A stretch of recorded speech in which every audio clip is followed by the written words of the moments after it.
A lot of people overcomplicate investing. They'll spend a lot of time creating these spreadsheet models that try to predict whether or not an investment's going to go up or it's going to go down. And what ends up happening is they spend so much time on these spreadsheets and they end up not even beating the market the majority of the time. So there was actually a new report that found that almost 80% of active fund managers are falling behind the major indexes. Now, what if I told you that there were only 3 investments that you needed to make, and that these investments held together would not underperform the market, and it's so dead simple that anybody can actually execute on it? Instead of trying to predict which stocks are going to perform well, we're going to invest in 3 broad-based index funds that cover both the stock and the bond market. The goal of this strategy is to provide you a well-diversified portfolio as well as a good potential for returns. Now, this is famously known as the 3-fund portfolio, and today we're going to go over the benefits and how to set it up. The 3-fund portfolio has been popularized by the Bogleheads community, which is named after John Bogle, the creator of Vanguard, and these Bogleheads are investing enthusiasts who want a simple approach to investing for the long term with low costs and diversification. And as its name implies, you really only need 3 funds to make this work. They consist of basic asset classes like the US Stock Market Index Fund, the Total International Stock Market Index Fund, and a Bond Market Index Fund as well. Now, in terms of how you allocate your investments among those funds, that's something that depends on a few factors. So as a former financial advisor, what we always try to advise our previous clients to do was to assess our risk tolerance, our goals, and our time horizon for our investment. Now, based on those answers that they provide, we could actually come up with allocations that we felt confident in suggesting because it was tailored towards their needs. Now, if you are someone that doesn't know what their risk tolerance or their time horizon is, there are plenty of online questionnaires that you can fill out, and I'll link one down below so that you can kind of get a sense of what your investing strategy is going to be. So let's talk about some of the benefits of the 3-fund portfolio. The first is that it is simple. Because you are only buying 3 funds, it's going to encompass over 22,000 different securities worldwide in the stock and the bond market. And there's no overlap amongst all your investments, so you're getting exposure to a lot of holdings in the stock and the bond market. Investing can be really complicated if you make it so, but this 3-fund portfolio will make it pretty easy. I would even argue that the hardest part of having a 3-fund portfolio is rebalancing it every year, but I'm going to go over how to do that in this video anyway. The second benefit of having these 3 funds in your portfolio is that it's well diversified. Warren Buffett has once said that, quote, "Diversification is protection against ignorance. It makes little sense if you know what you're doing." And this is actually perfect for us average investors. Obviously, if we had Buffett's skill of investing, then maybe we could just pick a couple of stocks to go all into or put all of our eggs in one basket to, and they would perform really well because we were as knowledgeable as Warren Buffett. But the truth is that most of us aren't Warren Buffett. We don't study investing as a full-time job. So having these 3 funds is going to be well diversified and great for the average investor. Diversification here is really key to helping you not lose as much money as possible, because let's say we were in our previous example with Warren Buffett, you only had 3 stocks. If one of those 3 stocks goes out of business, then boom, you've just lost 33% of your total portfolio. If we're invested in an index fund that holds, let's say, 5,000 different stocks, if one of those stocks goes out of business, we're likely going to be fine. The third benefit of the 3-fund portfolio is that it costs very little. The average expense ratio of any of these funds in your 3-fund portfolio is going to be around 0.05% to 0.1%. That means for every $10,000 you have invested every year, you're only going to pay between $5 and $10 of fees on average. And fees are really important for your total returns. So the SEC actually has an investment bulletin that shows the effects of fees on your investment totals. So I want you guys to take a look at this graph. The following chart shows an investment portfolio with a 4% annual return over 20 years when the investment either has an ongoing fee of 0.25%, 0.5%, or 1%. Notice how the fees affect the investment portfolio over 20 years.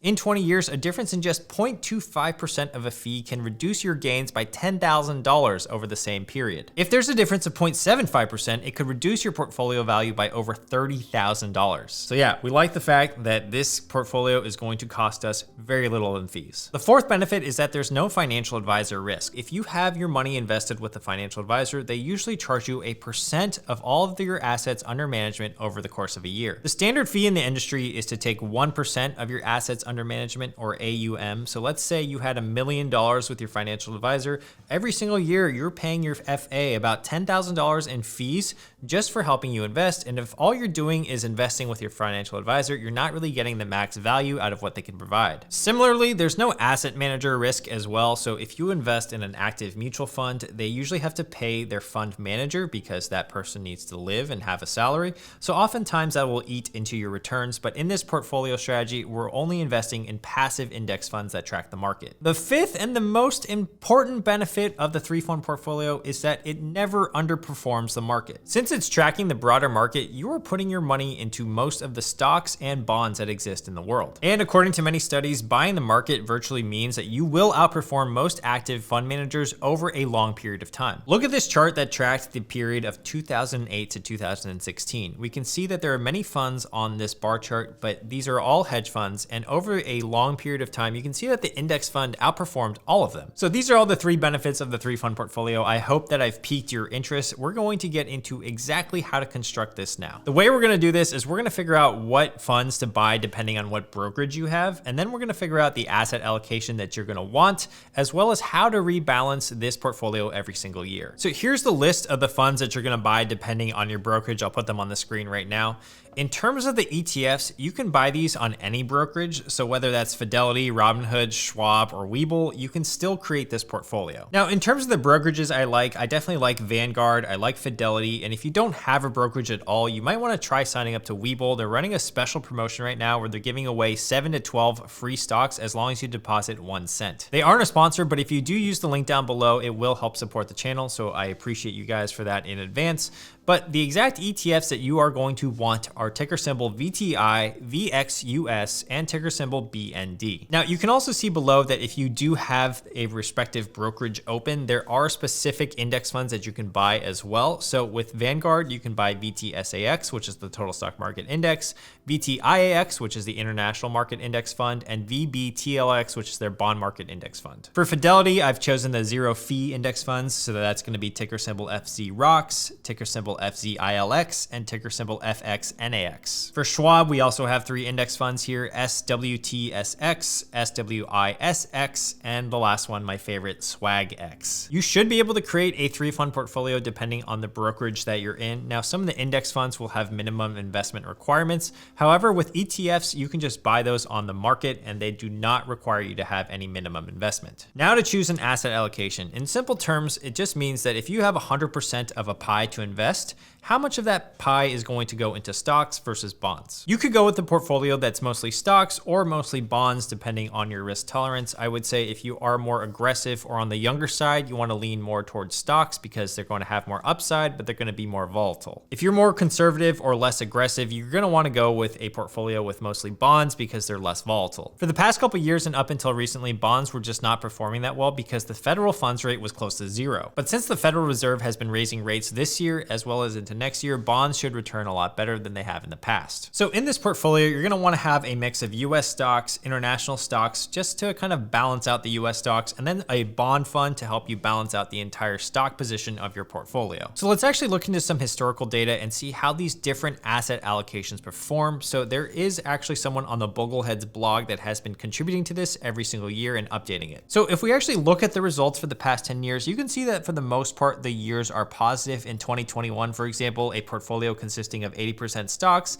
and 20% bonds would have yielded you 16.13%. You can see that across the board, most of the time, these are positive returns, but there are some years in which it is negative, and even this year in 2022, which it hasn't concluded yet, but it will likely be negative 15 to 20% just based on how the market's been performing. And this is something to note, not every single year is going to be a positive year for your portfolio. In fact, this is not a strategy that you're just gonna do for 6 months, a year, or even 2 years. This 3-fund portfolio strategy is one that you wanna have for 10, 20, or even 30 or more years. So here's another great chart from JP Morgan. You can see that on average, the stock market returns positively in most years. In fact, 32 out of the 42 years are positive. The average intra-year drop is about 14%. That means if you have $100,000 invested into the stock market, on average, there could be times when your investment balance goes down to $86,000. In some years, it's even worse than that. So in 2008, you could have been down to $51,000. And when you're looking at that and you're an emotional investor,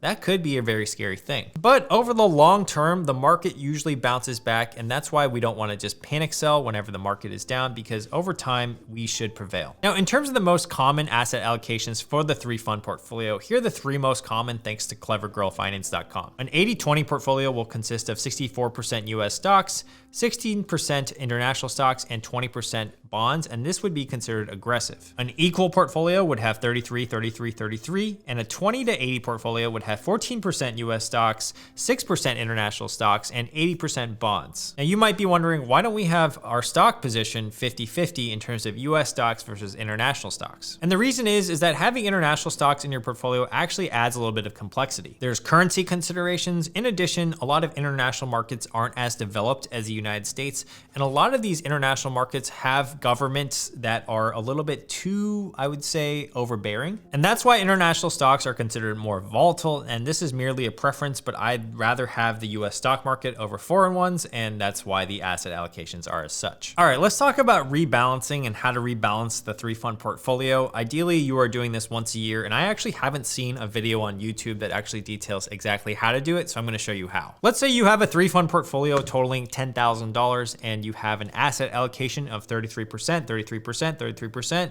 US stocks, international, and bonds.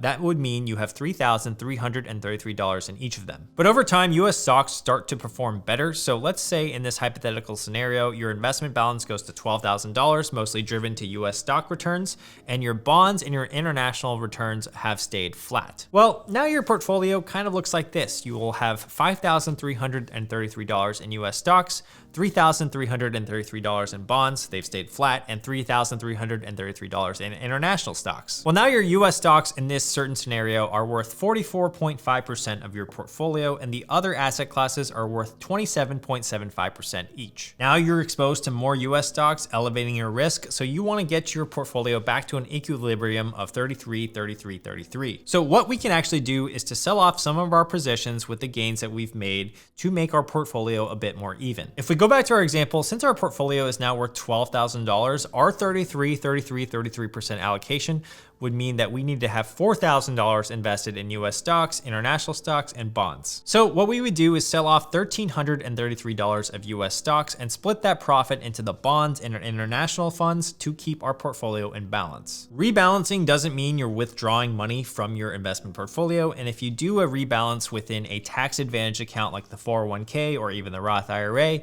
you might not even pay taxes on that until way later. The most important thing I also want to bring up in a 3-fund portfolio, or any portfolio for that matter, is that you should always be consistently investing. If you do so, you're freeing yourself from when the best time is to invest, and you're likely going to invest more and capture more upside overall in your portfolio over time. All right, guys, if you got any value out of this video, make sure to subscribe to my channel for more videos like these. Let me know in the comments what you think of the 3-fund portfolio, and make sure to check out Webull for those free stocks down below. I'm also going to leave a video up on the screen right now that shows you 6 different ways that I would invest $10,000, and that's going to be a really helpful video if you have some cash to deploy and you're not really too sure what to do with it. All right, guys, I'll catch you in the next video. Thanks for watching.